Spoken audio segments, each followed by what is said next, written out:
El acuerdo, pudiéramos decir que es un momento de equilibrio dentro de una correlación de fuerzas que se ha expresado en la guerra y en muchas formas de conflicto desde hace mucho tiempo. En esa medida hay que entenderlo como la disposición de cada uno de los componentes de esta interlocución en este preciso momento. Es decir, hay un movimiento social, hay unos sectores que están obviamente opuestos a que se produzca este acuerdo, y hay un ámbito social que en este momento también está apoyando una salida política negociada de la guerra. Yo creo que esas son las circunstancias. Entonces uno puede decir el acuerdo es bueno, el acuerdo es malo, pero básicamente yo diría que hay que entenderlo como tal, como el resultado de una correlación de fuerzas. Una correlación de fuerzas donde cada uno de los sectores tiene un acumulado de capacidades de destrucción, pero también de capacidades de construcción y de oferta. Entonces tenemos que desde el punto de vista de la destrucción, seguramente podría haber más capacidad para producir muchísimo más daño, no en el adversario, sino en la sociedad colombiana. Pero se ha llegado como a la idea de que producir ese daño tendría un acumulado de efectos que desequilibraría aún más a la sociedad colombiana. Y eso llega en un momento en el que las circunstancias económicas del país y del entorno internacional no favorecen la continuación de la guerra. Entonces eso yo creo que hay que tenerlo muy en cuenta. Es decir, los costos de continuar la guerra serían tan profundamente elevados que podrían producir una profundización de los daños más allá de la capacidad de control que el Estado mismo y los sectores que lo apoyan podrían ejercer. Entonces es un momento, yo diría que es un momento de sensatez para que se le encuentre una salida política. Por otra parte, el sector de la insurgencia de una u otra manera está asociado a otra serie de sectores sociales que están profundamente afectados, profundamente golpeados en términos políticos, en términos culturales, en términos sociales por la guerra, y que están buscando darle una salida a través de propuestas que ellos han elaborado durante muchísimo tiempo. Entonces lo que está en juego es la disposición de terminar la guerra de lado y lado y la capacidad de los sectores favorables a una salida política, a una salida constructiva de este conflicto, las propuestas que ellos tienen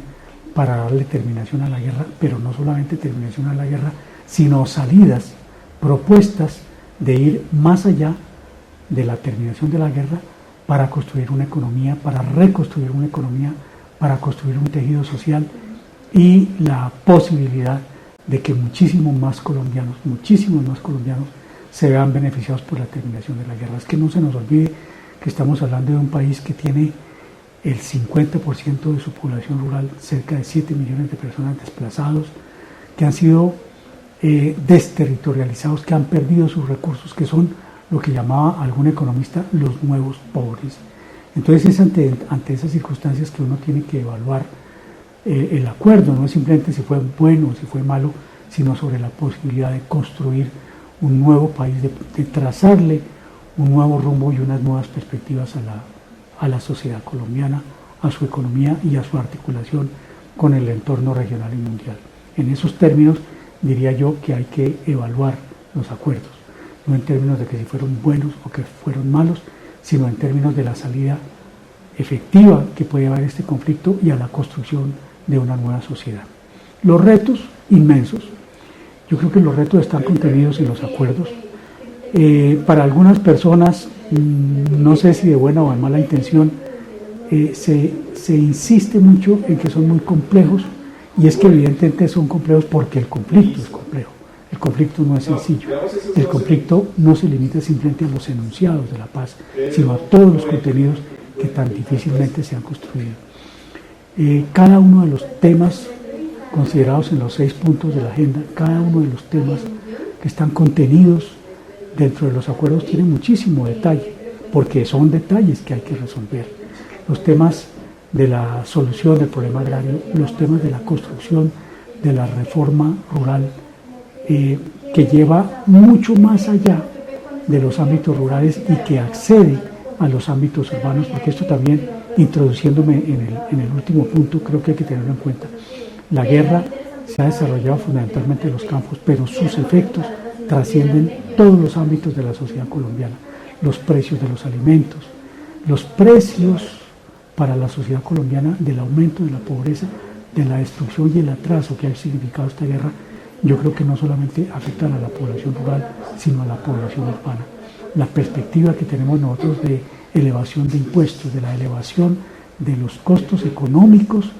de las reformas que hay que asumir para poder costear la salida de la guerra, no afectan solamente a la población rural, sino a la población urbana. Los costos afectan tanto a la población rural como a la población urbana.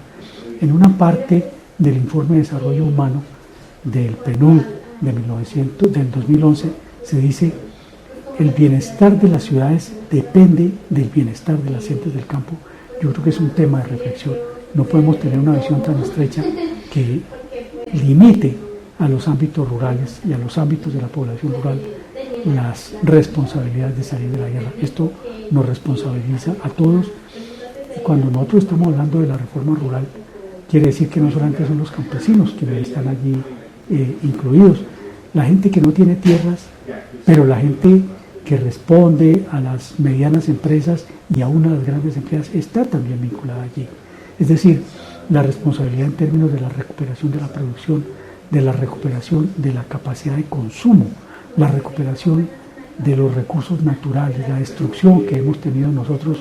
de nuestro patrimonio natural, está implicado en la solución pacífica de la guerra y la solución política de estos conflictos. Parece que eso digamos, nos abre el ámbito de las acciones que tiene que acometer el conjunto de la sociedad colombiana para salir de la guerra, que no son solamente los campesinos, los pobres, sino el conjunto de la sociedad, tanto en el medio rural como en el medio urbano. La construcción de un nuevo modelo de desarrollo. Es que cuando nosotros hablamos que en el campo hay un 47% de pobreza, estamos diciendo que es prácticamente la mitad de la población colombiana distribuida en las áreas rurales que están en esas condiciones de carencias que nos llevan mucho más allá de la situación que están viviendo los países hermanos de América Latina.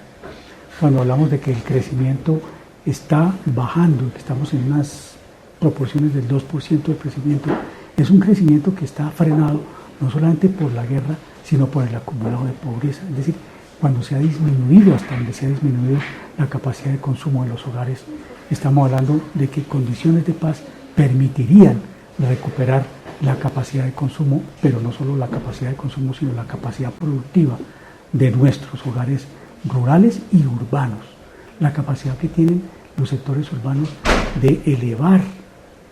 sus demandas sobre los bienes producidos en el campo es algo que va a dinamizar al conjunto de la sociedad. Es decir, quiero hacer en este sentido un llamado a esa reflexión, que no es una cosa que esté, la paz no es una cosa que esté restringida únicamente a los medios en donde se ha desarrollado la guerra, sino que nos afecta a todos. El conjunto del territorio y de la sociedad colombiana seremos beneficiados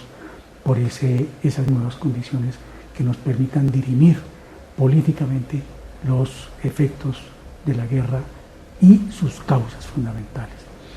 Entonces me parece que la reflexión la tenemos que hacer todos, implicarnos en un ejercicio de comprensión de qué ha significado la guerra, de por qué ha durado tanto y por qué ha tenido esos efectos tan extendidos, ya no solo al conjunto de la sociedad colombiana, sino que nosotros nos convertimos en un factor de conflicto en las áreas fronterizas con nuestros vecinos. Pensar en el caso de Venezuela, pensar en el caso del Ecuador, es algo que nos tiene que poner a meditar. ¿Seremos lo suficientemente responsables para construir un continente en paz o seguiremos uncidos al carro de un conflicto y de una amenaza de guerra, de una guerra continental? Porque el hecho de que nosotros estemos albergando bases militares de los Estados Unidos en nuestro territorio no solamente nos afecta a nosotros, sino que pone en riesgo las relaciones con nuestros vecinos. Parar la guerra significa neutralizar estas amenazas que tenemos con nuestros vecinos y comenzar a construir las perspectivas de un relacionamiento distinto, como el que nunca hemos tenido con nuestros vecinos, porque siempre, desde hace muchísimos años, nosotros hemos sido un factor de conflicto y de amenaza a nuestros vecinos, tenemos la oportunidad de dejar de serlo y todo lo contrario, de convertirnos nosotros en un factor de estabilidad, en un factor de solución de muchas de sus demandas de bienes agrarios, pero también de bienes manufacturados que nosotros podemos entrar a producir y a complementar las demandas de nuestros vecinos. Es la posibilidad de apoyar la construcción de una región en paz, la que tenemos ahora.